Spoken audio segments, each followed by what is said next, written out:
a few updates. Now I have 4 students asking about their exam grades because they tested the testing center. You know who you are if you asked, and I'm sorry I haven't get them ready today yet, but I will get them done by Wednesday, just because I think there were some errors in the scanning. So I have to clarify with the testing center and make sure that it's just my screen that doesn't read out clearly. Okay, so that's about that. And then the other things are what we going to do about the second and third exam. Now, normally we have 3 exams cover the entire course, but due to this semester's compact schedule, I think we can combine the second and third exam into one exam to save the effort. That being said, I will perhaps reduce the weight percentage of each problem, increase the number of problems. So that's way you still have the same spread. In a simpler term, that is that I'll have more problem in the finals, but this way, if you mess up one, you still get a decent grade for it. Okay. As we go along, I'll explain more about the second or final exam, and perhaps that we'll talk about the details once we get to the lab and we have those information, okay, so you know where we're at. Okay. And of course, if you have any questions about that, say, oh, Bob, I don't want this 2 exam combined, still want my old 3 exams. You know, if you are in that mood, it's okay. We can talk about it and discuss if there are other ways we can do about it. All right. Now, there are also 2 more students that has asked me for, clearing up on the past exam grade. We can do that. But since I am finishing the grading for the people who did it in the testing center, and I think the best timing we meet probably on Wednesday after our lectures, 9 to 10 a.m. again. Okay, so if you have any grievance with your exam grade, let's meet on Wednesday when I have information available for us. Okay, all right, well, without further ado, let's continue the shear design. Before I continue, any other questions about the courses, the format, the exam I just mentioned, the combined second and third exam, and the grading, anything from us, folks? Are we okay with that? Are we okay with that?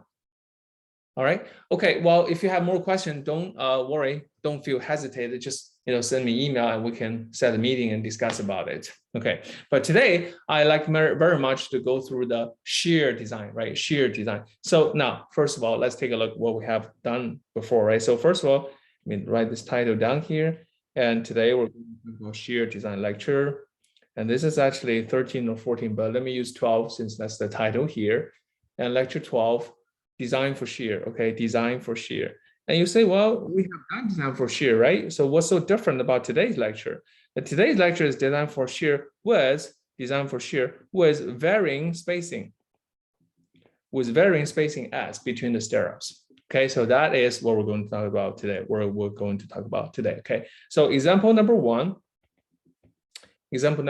right? So I have a beam that lay flat, and that is simply supported by 2 columns underneath it, right? So one column has a neoprene pad, and I on purposely label the dimension of that, I explain to you why. And then I have another support at the right-hand side of it with a column sticking underneath it like this. So that is my beam. All right? And let me give you some dimensions, right? So first of all, the center span length, right? Center to center span length. So this is center line from the left support. This is center line from the right support, and the distance between them, simply put, is 19 feet. Okay, this is 19 feet. All right. So another dimension is from interior support to interior support, and that is from the inside of the left support to the inside of the right support, and this is 18 feet.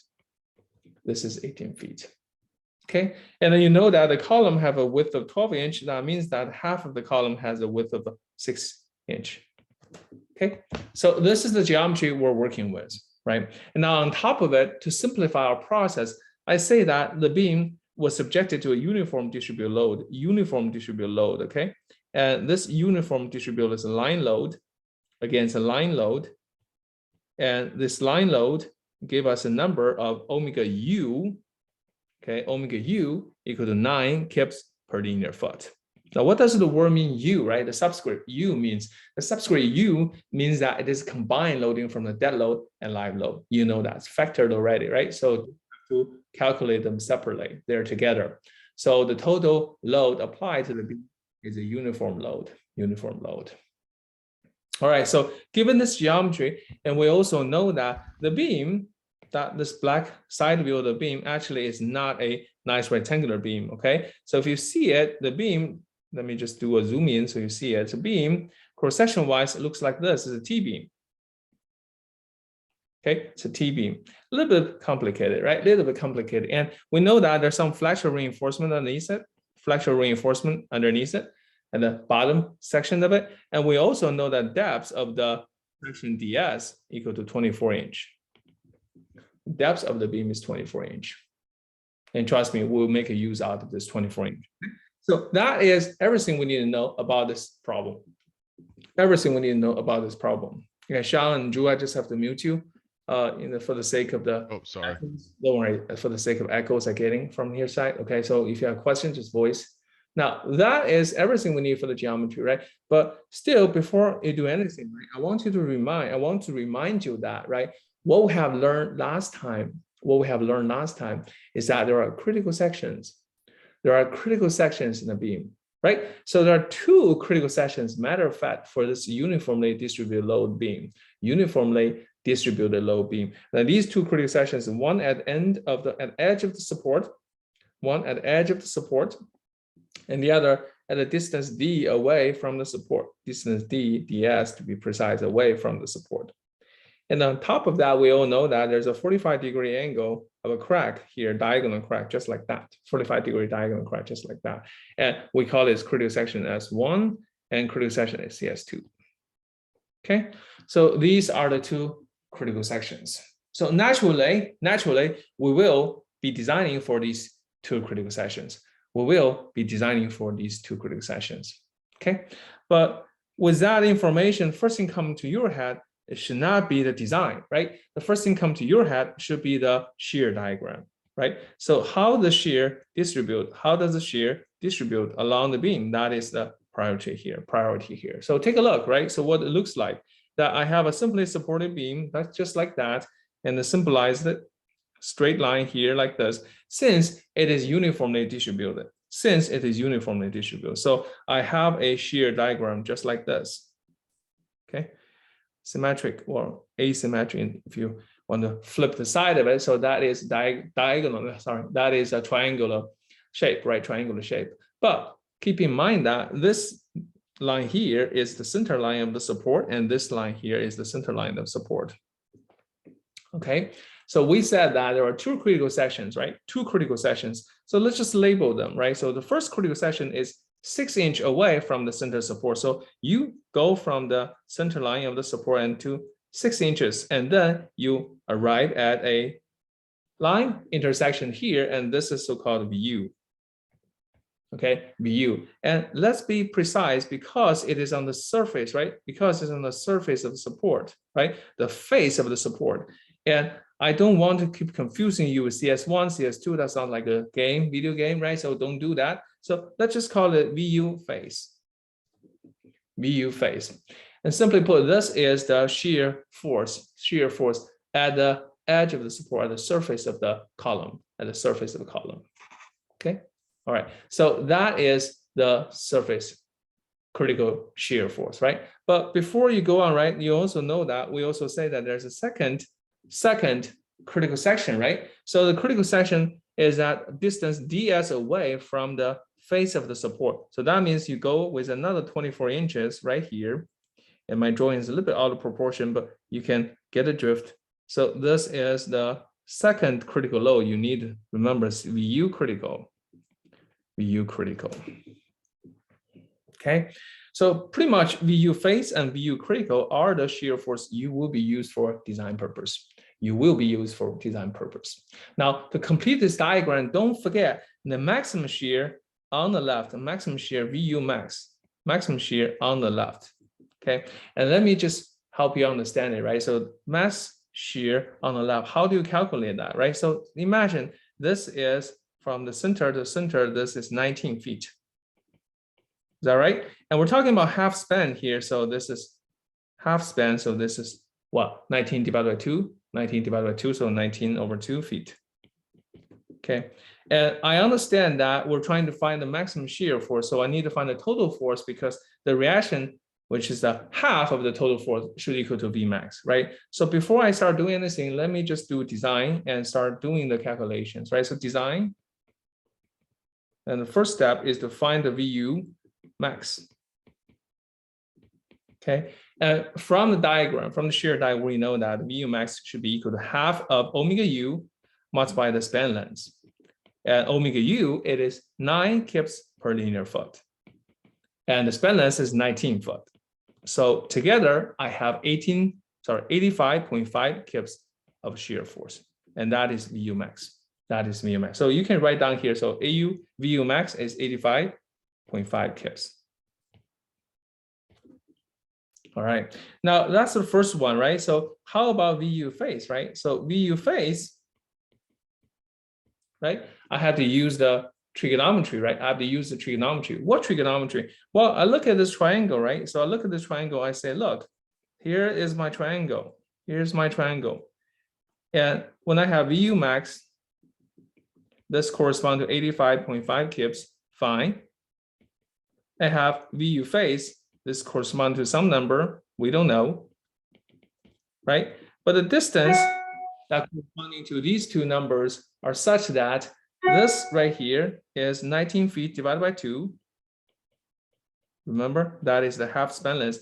And this right here is 19 feet divided by 2 minus a 6-inch, which is half foot, right? So 0.5 feet. Okay. All right. So now with this trigonometry, I know that VU phase divided by its distance, that is 19 feet, divided by 2 minus half feet. And that should equal to VU max trigonometry, right? Divided by the 19 feet divided by 2. Okay. That's the trigonometry, right? So now when you do the calculation, you realize that VU phase is just 81 kips. Slightly smaller than the VU max. All right.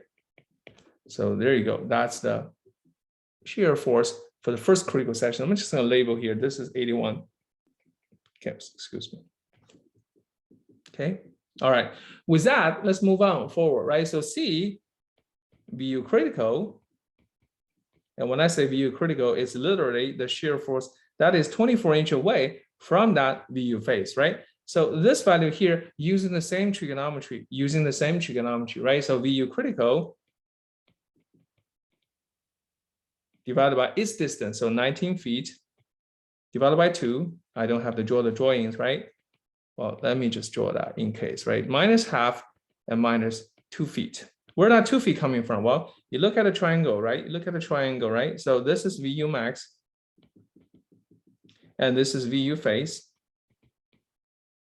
right? So 2 feet away, or 24 inches away, you have this VU critical. Okay, and you may ask, Bob, I forgot, where is 2 feet coming from? Well, don't you forget that the depth of the beam is the distance to the critical section, right? So because it's 45-degree diagonal crack thing, right? So with that, I can write down the equation again, VU max on the right-hand side and divided by 19 divided by 2 feet. So that is the trigonometry right there. And then from this calculation, easily VU critical, VU critical would be equal to a 63 kips, 63 kips. And that, ladies and gentlemen, is the critical shear, Okay, all right. So that is not too bad, isn't it? That is not too bad. So with all this information, I start to think, perhaps I can design my beam with varying spacing in the stirrups, What does it mean? What does it mean, right? So we mentioned a little bit last time, but I want you to see the picture, right? So let's take a half span because it's symmetric or asymmetric anyway, right? So flipped symmetric anyway, right? So the shear diagram naturally follow a triangle shape, right? Shear diagram naturally follow a triangle shape. It looks like just like that. All right. And then this is the shear diagram. And I have a few numbers on the shear diagram. VU max right here equal to 85 kips. Okay, VU phase right here equal to 81 kips, right? And just use 81 kip, okay, to avoid the actual space. And VU critical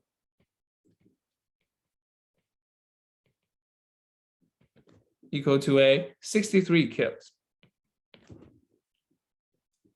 Okay, VU critical 63 kips.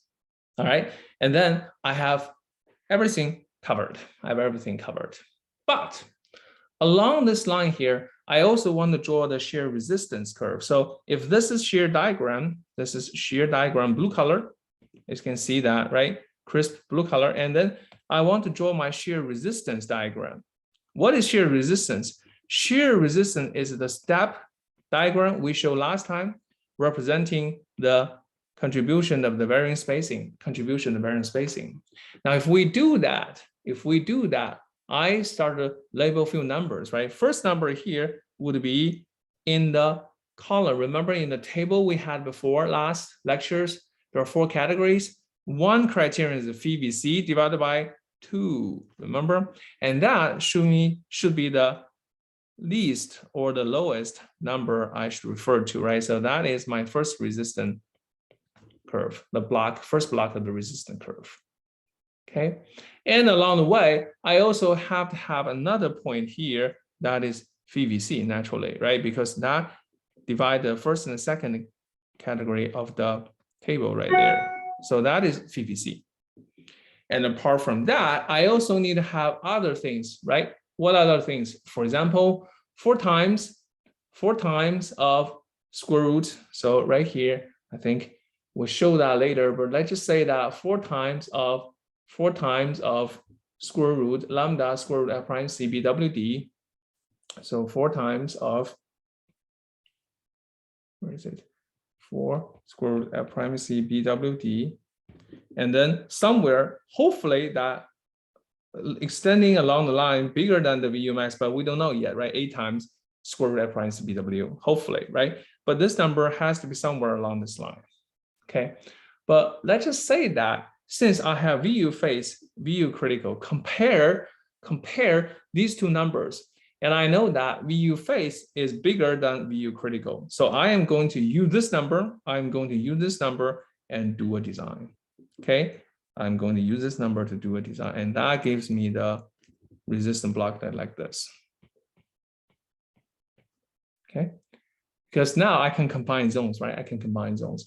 Then the rest of it, a little bit higher up here, I can have a different zone using the VU max here because this is a little bit different from the rest of the span. Okay, and you notice that we said something about here, yeah, we don't really have to worry about shear too much, but we have a lot of stress concentration near the block. So the steroids providing the shear resistance, cool, fine, but also providing some confinement effects, okay, which we can talk about in details, right? So pretty much, I think in my head, I want to divide these zones into the following. Divide the zones into the following. What are the following? So these are the following zones, right? So first of all, I have this right here, and I call it S1. Now the second will be the one next to it. I call it S2. And the third one will be the next one, and I call it S3 or S4. Let's just call it S3. And then the last one will be S4. Now, these are the 4 sterile spacings you might see, right? And let me just draw it, right? So if you see the cross-section of the beam, you see the side view of the cross-section of the beam, and that is the beam looks like this. So if I divide the whole thing into 4 zones, then naturally you see a zone like here, zone like here, zone here. And then the spacings for the stirrups are different. Spacing for the stirrup for different, right? So I don't have the specific spacing yet, but I know that if I have the stirrups, it's going to look like this. It's going to look like this, very dense, a little bit spaced, isn't it? A little bit spaced, and a little bit spaced, and maybe nothing or a little bit spaced. Okay. And now don't forget this whole thing. Don't forget this whole thing is the half span. That means that this is only the left side of it. On the right-hand side of it, you have a symmetric distribution of the stirrups. All right. Okay, so this is our design strategy, right? This is our design strategy. So when you do your design, and I will make sure that this will show up in the exam. I will make sure that this show up in the exam. When you do your design, right? Make sure you have this drawing, right? This is called a design, right? Shear design spacing, right? Spacing zones, right? So whatever you call it, right? Shear design spacing zones, right? So I need to have this diagram there. So show yourself, most importantly, how you are going to design the steroids with different spacing along the beam. Okay, all right. So with this drawing, I kind of have a game plan. I know who goes where and I know how to implement that. But before I do anything, again, we're good engineers, so we need numbers to back things up, right? So we list these numbers to divide them into different zones. I want to see this number. So where are these points, right? Where are VVC divided by 2, VVC, and where are 4 square root F prime C BWD? And to be precise, just put a question mark here because we don't know whether we have this number on the shear diagram or not, but where are the 8 times square root F prime BWD? Sorry, something dropped. Anyway, so these are a few numbers that we have to take a look. We have to take a look. All right, so now take a look at these numbers, right? First thing first, you want to find VVC divided by 2, right? You need to find VVC. So VC, which is the shear contribution from the concrete. And now I know you already fall asleep. It's been 22 minutes past 9, and I've been talking for a while, and my rhythm is pretty nice and steady. So I need to pick one of my victims to answer the question here. All right, Blake, Mr. Elder. Yeah. Hey, how are you doing, sir? Pretty good. How are you? I was playing the game Elden's Ring, right? Not your elder, but I hope you do that too anyway. So what is the equation for shear contribution from concrete? Top of your head. Is it 2 F prime root F prime C BWDS? There you go. Thank you so much. That's correct, right? So while I have you, can you put a number in here for me? Just out of the courtesy here, help me out here. 2 times square root of what? 4? I guess it'd be 4,000. 4,000 PSI, right? There you go. And then BW, what is BW? Do we know BW? We didn't say anything there, right? So you got me, right? You were right. So let's just say that, let's make some number up, right? Yeah, let's use 12-inch of BW, right? And then what else? What is my depth? 24 inches. 24 inches. Thank you so much, Blake. This pretty much summarizes the contribution of the concrete. And then you have the number calculated out, and to save your time, I got this number listed out, 36.43 kips. Right? Okay, so that is the contribution from the concrete in terms of shear resistance. And we know that we're not looking for VC, we're looking for VVC, and that is 0.75 multiply 36.43 kips, and that gives me 27.32 kips of a reduced shear resistance or nominal shear resistance. All right, and then VVC divided by 2 naturally is 13.66 kips. Okay, so that is VVC, half VVC, right? What about 4 lambda square root of prime C BWD? And you notice that I omitted lambda because we know it's normal concrete, right? And then my next victim, Benjamin Stratman, Mr. Stratman, you there? Are you there? Hello. Hey, how are you? Good. Yeah, good. I can hear you. So Benjamin, help me out here, right? So we say that's 4 square root of prime C BWDS, right? So that is the limit, right? That is the limit. But let me ask you this. I omitted the lambda, right? Which is the index for weight. In this case, what is my lambda? Your lambda, lightweight concrete or normal concrete? Good question, right? I don't know. Will you use the normal or use the lightweight? I'm not sure. You're cutting out a little bit. Oh, let me rephrase. So I didn't know, right? I didn't tell you that it's normal or lightweight. So I just point blank ask you what lambda you want to use. Which number will you pick? I'd probably go with 0.75. Okay, because you want to play conservative. Is that right? Yeah, I was thinking. I see. That's something I thought, but Benjamin, usually we just list as 1.0. All right. unless otherwise notified. But that's some cool thought. And the reason why we're not playing conservative is that usually we don't use lightweight concrete, and especially for beams and important members, just because it's not worth the trouble. And you may ask, how about for the bridges and all the other members? Those members, especially when there are load-bearing, very important, significant members, we use ultra high-strength concrete, right, to reduce the section size and the density of that.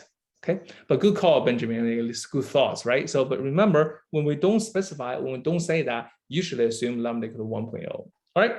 So now we have the for this, and we know that this is basically 2 times the VC. Remember last time once was reviewed, and that is 36.43 kips and multiplied by 2, and that is 72.86 kips. Okay, 72.86 kips. Okay. So now we have these so-called critical numbers listed and calculated out. We have these critical numbers listed and calculated out. All right. And now the game is, where are they on the shear diagram? Where are they on the shear diagram? So let me just finish the sentence. Where are these on the shear diagram, right? That is the critical question. Where are they on the shear diagram? Right. So list the shear diagram again, right? Let's take a look at it. Let's take a look at it. So now I have the shear diagram just like that. Again, triangle, beautiful triangle. And again, VU max right here. And this is VU max equal to 85. VU phase 81. And VU critical, and just use VUC here, 63. And then the VVC divided by VVC itself, right? 27.32, okay? And VVC divided by 2, and that is 13.66 kips. So these are the critical numbers, right? And now let's map the distance. How do we map the distance? We do it the other way, right? We do the other way. First of all, let's take a look at this distance right here. So this is some distance, right? So let's call it XC here. All right, because it's corresponding to BC. And let's just say that this is XC divided by 2. So there's a half VC. So how do you get that distance? And I know this total span length is 19 feet, and this is half. So 19 feet divided by 2. So using the trigonometry, I know that VU max divided by 19 foot divided by 2 should equal to VVC divided by 2 and divided by XC half. So XC half should equal to VVC divided by 2. Do this flip, right? Get this one here, get this one here, and flip. So that is VVC divided by 2 and multiply 19 feet divided by 2 and divided by VU max. Okay. And you plug the number in, you get XC over 2. Not actually over 2, but subscript wise, right? Let me just make it clear. XC over 2, this distance right here is about, let me just double check to make sure I got it right. 1.5 foot, 1.5 foot. Okay, 1.5 foot. All right. Now, you know how to do this now. You follow suit and you can calculate the rest of the distance. And to save you the trouble, I have this number listed out for you. You can just do a double check when you go back. And now this is another 1.5 foot. So total distance right here is 3 feet. Okay, total distance right here is 3 feet. Okay, and then I have another 7 feet. I have another 7 feet going here. Okay, and that is the distance from VUC to the edge of it. So this is 7 feet. Okay, and then I have another distance, which is the distance of VU face and distance of VUC, right? So VUC is 7 feet. And VU face, you know that already. You know that already. How? Because that is 6 inch plus the depth. Remember? So this distance right here is 6 inch plus DS, which is 24 inch. So just mark down as 24. Okay. Sorry, not 24. This is a face, right? That's a face. So this is pretty much just 6 inch. 6 inch. Okay. All right. So that is where all these numbers are. Where all these numbers are on this diagram, Okay. All right. Now you have all these numbers, you have all these distance. Now, finally, I want to map out the whole thing, right? I want to map out the whole thing. So I would like to do a design like this then. I would like to do a design of zone 1 here. Okay, zone 1 here. And I can also do a zone 2 here. So this is 1 and this is 2. Okay. And also I can do a zone 3 based on VUC and VUF, right? 2 faces. So let me just say this is 3. Zone 3. And then I have a zone 4 like that, like we talked about before. Okay. So how do you design it then? Then this becomes an easier question, right? This becomes the problem like we explained last time, right? Refer example in lecture 11, and my laptop is going to go out of power in just a minute, right? So if I suddenly got shut down, don't panic. We can resume on Wednesday, but let me just finish the sentence and we can let you go. So refer to the example in the lecture 11. Now the problem becomes if I am trying to design the beam, I need to design spacing. I pretty much need to design spacing for the following. What are the following? S1, that means zone 1 spacing. I need to design for VU equal to half VVC, and that is 13.66 kips. Okay, and zone 2, meaning I need to design for spacing in zone 2 with a load of VVC, and that is self 27.32 kip. And same thing, zone 3, I need to design for that VU equal to zone 3, be careful, okay? VU face 81 kip.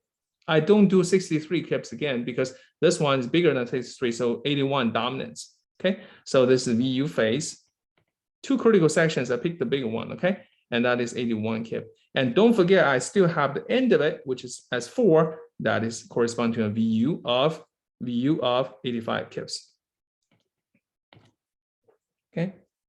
All right. There's one hidden number I haven't used is the 4 square root F prime C BWD. We will talk about it on Wednesday. Okay. But now I want you to do a quiz. All right. And this should be quiz 7 or quiz 8. I can't remember it. Let's just say quiz 8. And I'll correct this number later. Okay. I want you to provide me the spacing for these following numbers: 13.66, 27.32, 81, and 85. And try to do that before Wednesday. Okay.